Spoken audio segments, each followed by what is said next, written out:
Hello, I'm Clarence. And I'm Nikisha. And we're the Freemans.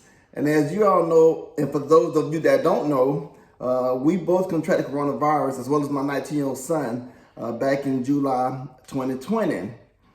And during the time of the contraction, we was also in the middle of remodeling our home with Brand My Construction, late in March. But I'm gonna let my wife tell you her version of the coronavirus, and then I'll tell you my version. Well, mine started out with having a sinus infection of what I thought was a sinus infection. I started having the major pains in my face. It just didn't feel right. And my husband's like, I'm going to take you to the emergency room. So I went to the emergency room and I kept telling them, I don't have coronavirus. I have a sinus infection or sinus something.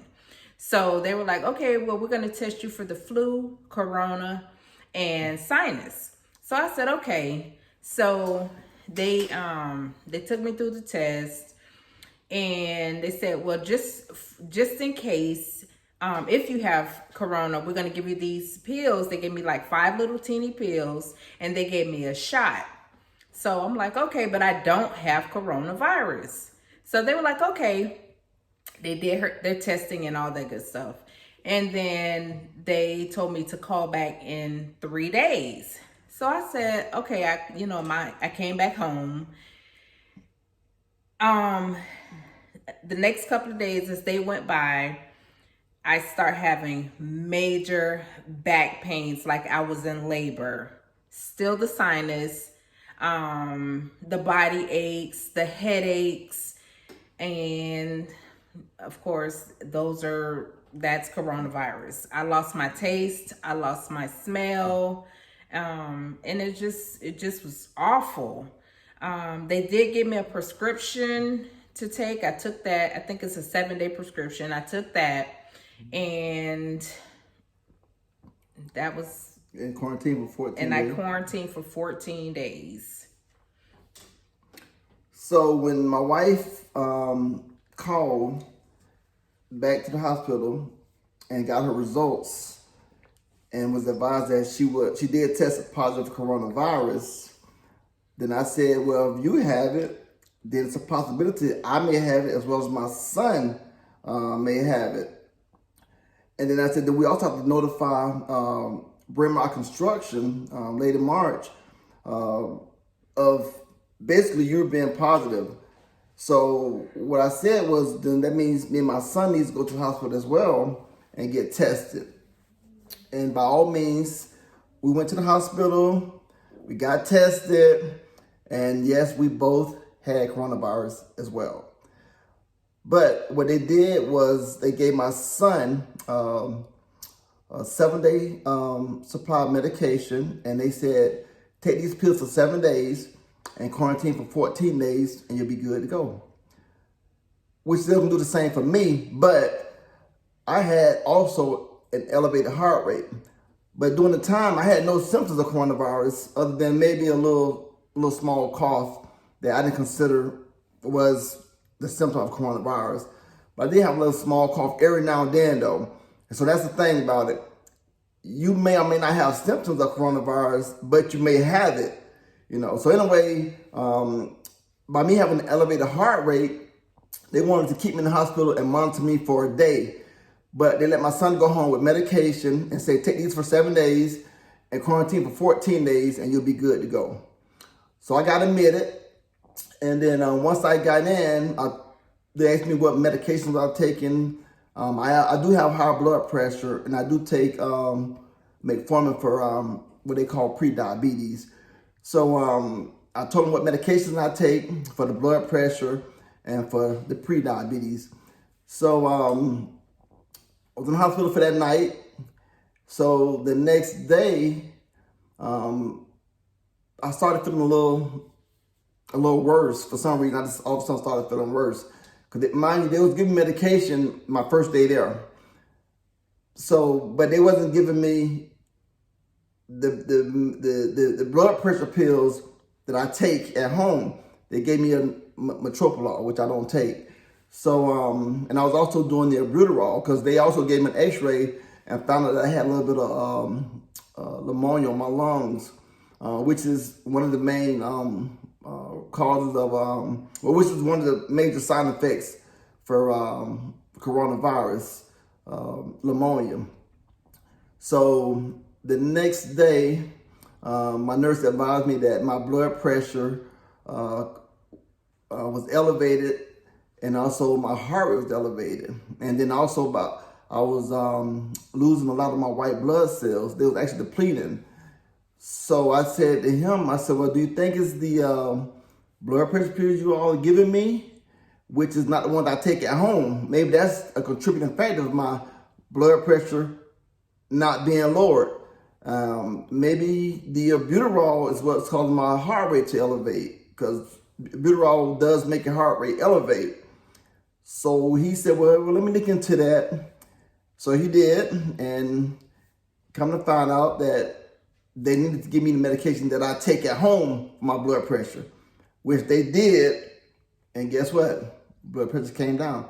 So they should have gave me what I was taking at home from the get-go, roughly my blood pressure. And then they took me off the albuterol. My heart rate went down. So that was, both of them was normal.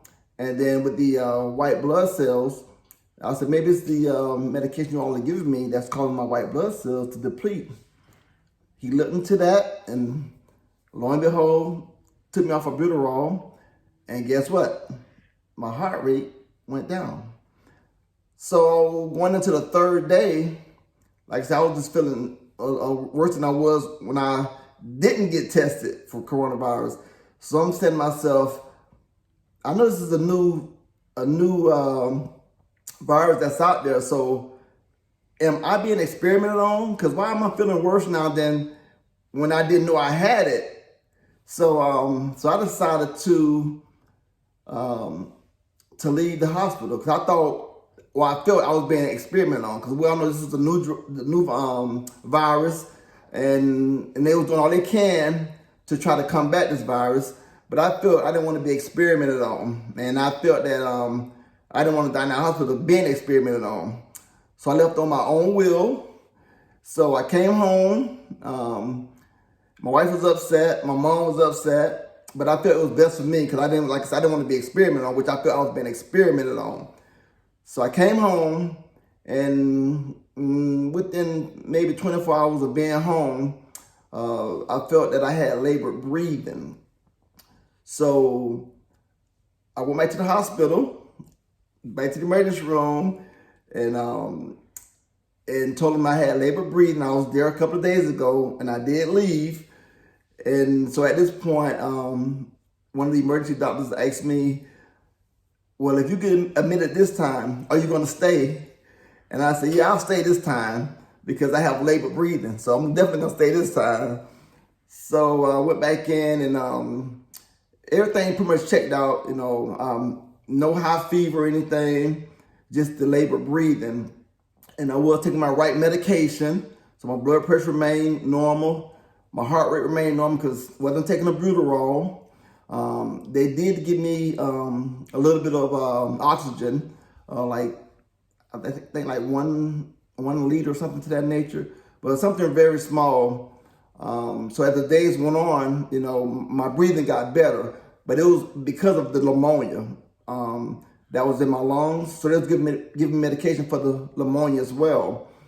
So days went on, I felt better, talked to the doctor, and he said, well, you're pretty much good to go now. He said, so if you want to go home, we can let you go, we can release you.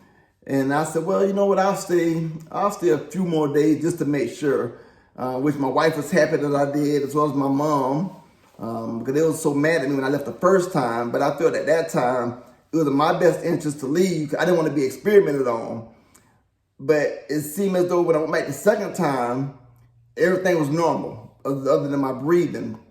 So I stayed about 6 days after returning the first time. And then I felt that I was in better shape to now come home. So basically what they did was they sent me home. I was released with some medication to take for 7 days.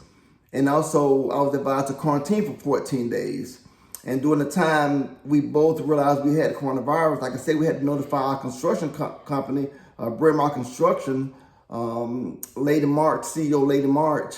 And she had advised her employees of the notification of us having coronavirus. So then they had to stop construction right then. So that kind of put us behind, but we want everybody to be safe, as well as they want everybody to be safe as well. So they all went and tested, and they all tested negative. And the thing about it is we don't know where it come from. And I work law enforcement. My wife is basically working from home every day. So I don't know if it came from me or if she was out doing her, day-to-day activities, with her jewelry business. If she contracted it from being out a house. So we don't know where it come from. We don't know if it came from my son, because he was pretty much going to the gym back and forth as well. But anyway, the construction company, Bryn Mawr Construction, they all tested negative, which was a good thing. So we knew it didn't come from them.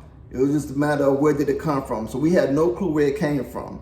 And sometimes I guess it's like that. You have no clue where it comes from. But even though we try to mask up, cover up, wash up, but still it creeps in there. We did everything correct. Did everything correct to our knowledge. And I was still going to work at the time. Prior to knowing that I had it, I was still going to work because we also have to take a test prior to starting our shift. So I was going to work. I was getting tested at work as far as the temperature. And my temperature was normal. And they say the biggest thing about coronavirus is you having a high temperature, coughing, body aches, whatever. But I didn't have any of the temperature, the body aches. I was just feeling normal. But I had it. So that's the thing. You can have it, but not know you have it, because you may not have the symptoms, So, and then some people know they may have it, but they're scared to get tested. Mm-hmm. There's no reason to be scared to get tested because you want to protect yourself as well as other people, right. Because you may can sustain it, but the person that may catch it from you can't sustain it. Mm-hmm. So you want to make sure everybody is safe. Right. You know what I mean? So it was just a shock that we had it.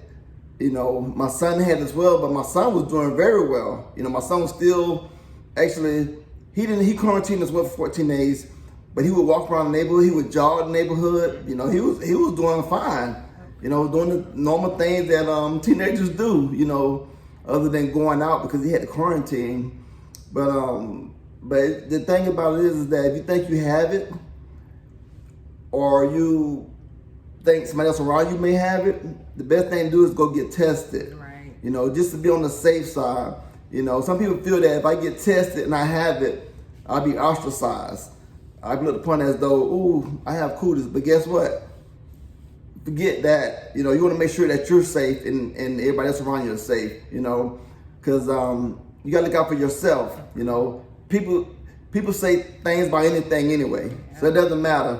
What people say, because people can't judge you anyway. You know what I mean? And you can't let people judge you. Only person that can judge you is God. And Jesus. But anybody else outside of God and Jesus, their words don't even matter. You know what I mean? They can't do nothing for you. You know what I mean? They can't even judge you. Like I said, they can't judge you. So it don't matter. So this saying that get tested. If you think you have the symptoms or you may have symptoms, just go ahead and get tested. And just relieve your mind of thinking you may have it or may not have it or whatever the case may be. And then soon we quarantine. We bounce back. And the construction started back up again.